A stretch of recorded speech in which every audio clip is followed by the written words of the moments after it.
Super Mario Bros. Is one of the most iconic games in the history of gaming. Countless speedrunners have tried to beat the game as fast as possible, and the human limit of what is possible is pretty much reached at this point. So how can we spice it up a bit and bring a fresh wind into such an optimized category? The answer to that is blindfolded speedruns. For many years, a handful of the most dedicated speedrunners took on the challenge of beating games not only fast, but also entirely without sight. Today, I want to introduce you to a good friend of mine, Crescendo. He managed to set a new blindfolded world record in Super Mario Bros. Any percent on April 2nd, 2024, with a final time of 5 minutes and 10 seconds, only 16 seconds away from the visual speedrun world record. To me, this is an absolutely monumental accomplishment, so let us go over the history of blindfolded Super Mario Bros. And Crescendo's newest speedrun level by level. As always, don't forget to subscribe to this channel if you want to see more, and especially show some support to all the runners presented in this video. They are absolute legends and deserve any kind of recognition for their talent. The world's first completion of Super Mario Bros. While blindfolded was achieved in 2016 by Kiramiki de Dodai with a final time of 14 minutes and 46 seconds. As expected with a game this popular, the run went viral and until this day stands as a timeless classic, as it inspired many fellow blindfolded runners in other games to take on similar challenges. The strategies used back then were fast, but one could clearly tell that it is a blindfolded speedrun. Dodai used normalization techniques like waiting in certain corners for enemies and taking the entire run rather safely. Undoubtedly, an immense display of skill, and especially the routing is extremely impressive, as it is the world's first completion, but it is clearly distinguishable from visual speedruns of the game. After this record though, there was nothing. Multiple individuals like, for example, blindfolded Punch-Out runner Mpap tried to tackle the game over and over again, but there seemed to be some kind of curse on the category. Nobody seemed to be able to finish a single run, let alone beating Dodai's standing world record. So, from my personal point of view as a blindfolded speedrunner, this comes mainly from two factors. First, people saw Dodai's run and saw the unoptimized blindfolded movement and thought they can 100% improve it to be faster. While that was correct, with more optimizations also comes more risk and difficulty, which leads me to the second point, the difficulty of blindfolded 2D Mario games. Over the years, people saw new and optimized blindfolded speedruns like in Super Mario 64 and likely thought that, well, a 2D Mario game, especially such a short one like Super Mario Bros, is probably quite easy to beat then, right? Well, that is not entirely true. I've beaten close to 50 games at this point, and from experience, let me tell you one thing. Just because a game is short and 2D does not mean that it's easier in any way. Just because one doesn't need to deal with a moving camera does not mean that the game does not have its own difficulty, and especially in 2D Mario games, that difficulty is precision. Many jumps require incredibly precise counting, and any tiny mistake means an instant death, or even worse, a killed run if you, for example, lose your power-up. Long story short, I personally believe that many people underestimated this category. So let us fast forward 5 whole years to July 2021. As I said, while many runners have developed new and fast strategies for single stages, nobody actually finished a single run in the last 5 years. Then, one random night, a message dropped in the Blindfolded Speedrun Discord. Hey boys, got a surprise for ya. Let me introduce you to Crescendo. The link that Crescendo posted led to a new blindfolded world record in 11 minutes and 55 seconds, a 3-minute improvement over Dodai's run. The run was great and finally the curse of nobody finishing a run has been lifted, but it was still very unoptimized. Luckily, this was only the start of an incredible journey for blindfolded Super Mario Bros. Over the next few years, quite literally every couple of months, the world record has been pushed lower and lower, and slowly but surely, the speedruns started to look just like the professional visual speedruns.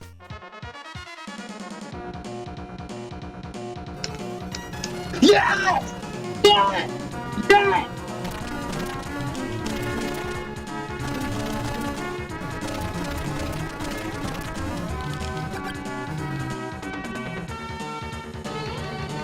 Yes! Yes! Yes! Oh my god! Oh my god! Oh my god! Oh my god! Oh, no way! Okay. 8-0. Oh man, is it sub 8 or not?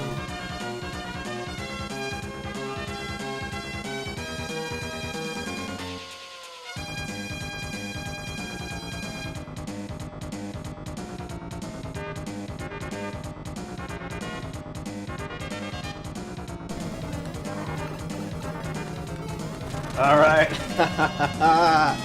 Yes. Oh my God, was it barely sub 6? Oh my god! Yo!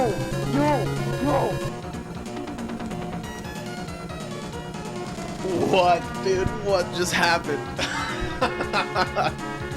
Whoa.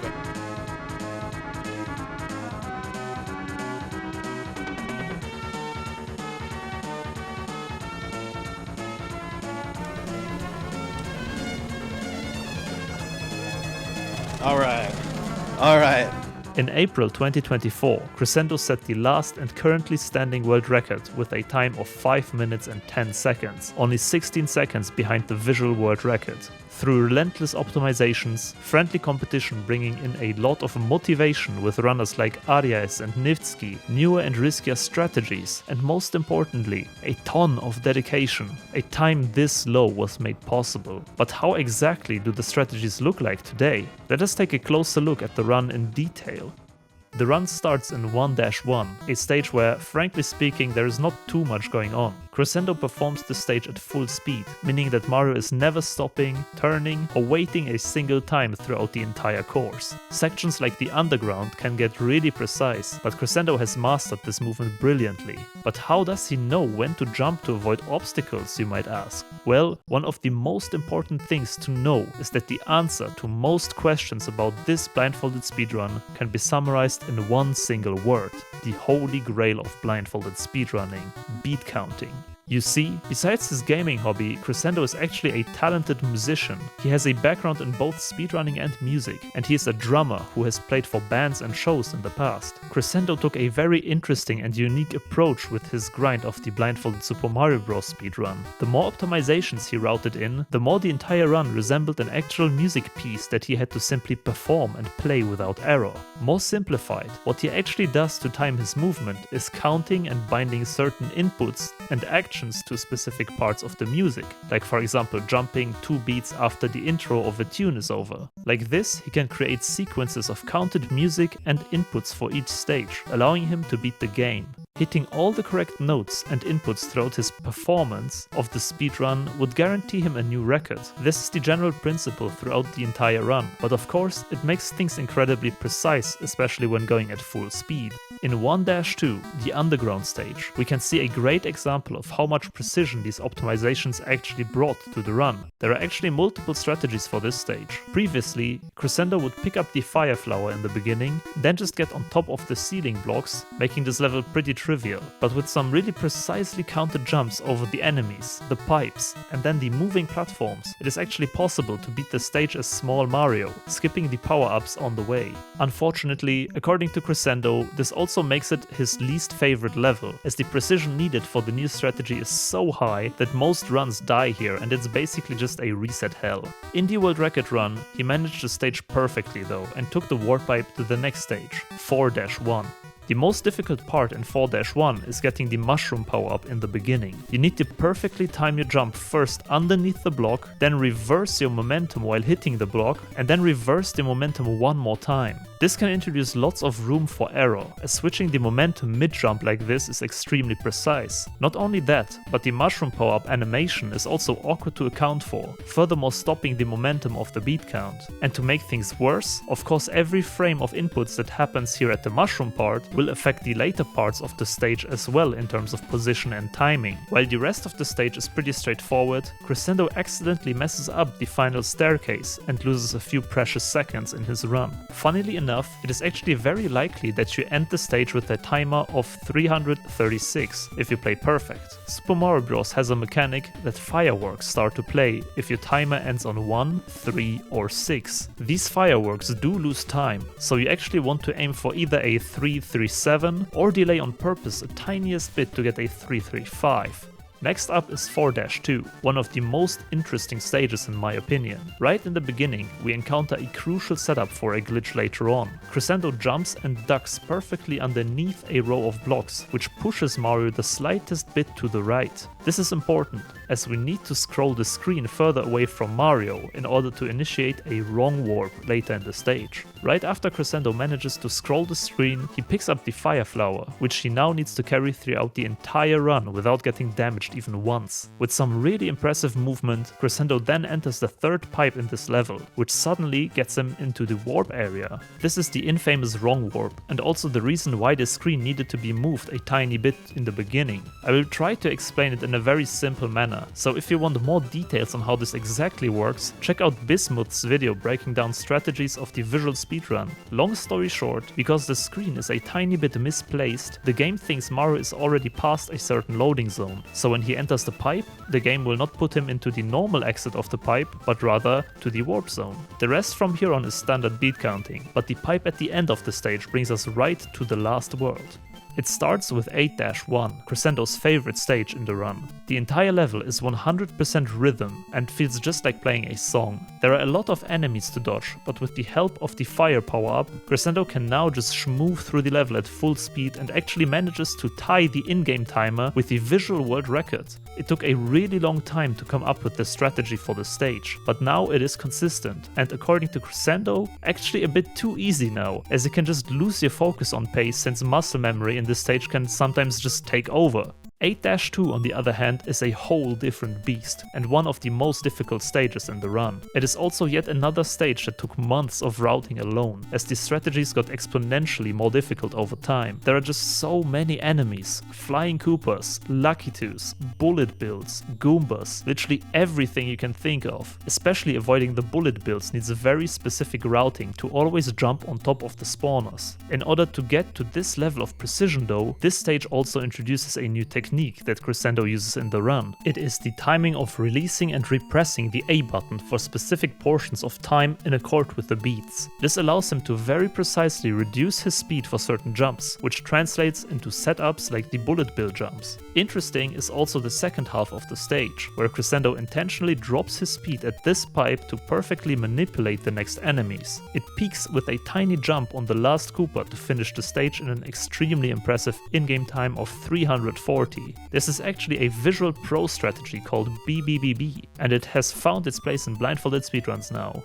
8-3 introduces the really annoying Hammer Bros, which is one of the big reasons the Fire Flower power-up is so useful. The problem is that there are so many frame rules, basically possible patterns of the enemies, that it took a long time to figure out the best movement pattern here. Crescendo told me that he himself sat down one day and tried around 50 to 60 different patterns, until he has actually come up with ways to consistently hit the Hammer Bros with fireballs as soon as they spawn for the majority of patterns that can happen. One of my favorite strats in this stage is at the end, where Crescendo intentionally slows down on the last block to avoid getting the firework from a 2-4-3 time. We have arrived at the last stage of the run, 8-4. The first section is standard beat counting, but then we come to probably one of the hardest tricks in the run.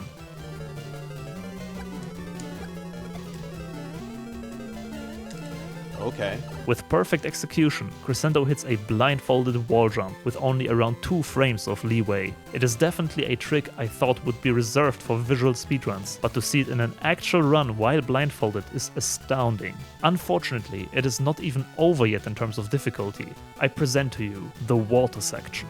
Swimming while blindfolded is certainly never a good idea, and it's not really different in Super Mario Bros. The water section is not only extremely precise, but also really hard to time, as the movement underwater simply is and feels different from the entire rest of the game. Especially in the middle section, there is an extremely tight spot where Crescendo needs to crouch underneath a fire bar without losing the fire power up, but at the same time also without losing his speed. This is really crucial, as the fastest way to finish the run is to simply run through Bowser's attack and hope for the best, and having the power up allows to simply damage boost through the attack. Crescendo actually has come up with a backup strategy to beat Bowser also as Small Mario, but it is a tiny bit slower.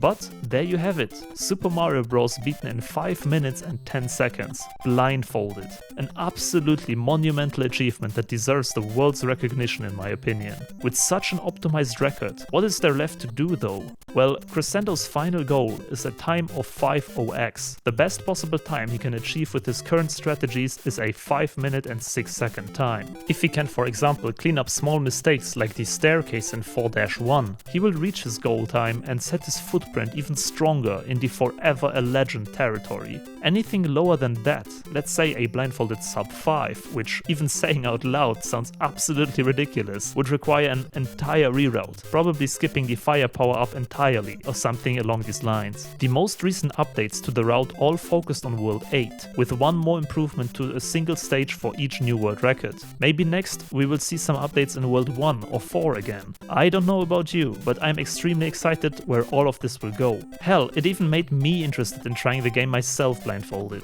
Crescendo has done his deed more than enough though, with over 2,000 attempts only since his sub 6 minute world record in 2022, and countless hours put into routing, practicing, and running the game. I think it is fair to say that Crescendo is up there as one of the most legendary blindfolded runners. Not only that, but he also is a really chill and kind person, so I can highly recommend to catch his streams sometimes or at least check out his YouTube channel. Let us wish him all the best with the final 5.0x grind, and also huge shoutouts to all the other community members who contributed to blindfolded Super Mario Bros. In some way in the past as well. Some of these names in no particular order include Ampap, Arias, Niftsky, Dodai, Steeladude, Ornosaurus, LOZ, Civil, Jeffidus, and of course Crescendo himself. Thank you so much for watching. This was my first video about a blindfolded speedrun that is actually not performed by me, so any feedback in the comments is highly appreciated. Subscribe for more videos like this, and as always, huge shoutouts to my Patreons, Boris, Bob Farrell, Benlitz, Zeexmany and King Roops. Here is yet again a cute picture of my cat as a reward for watching all the way through. Thank you very much and see you next time with more blindfolded awesomeness. Bye bye.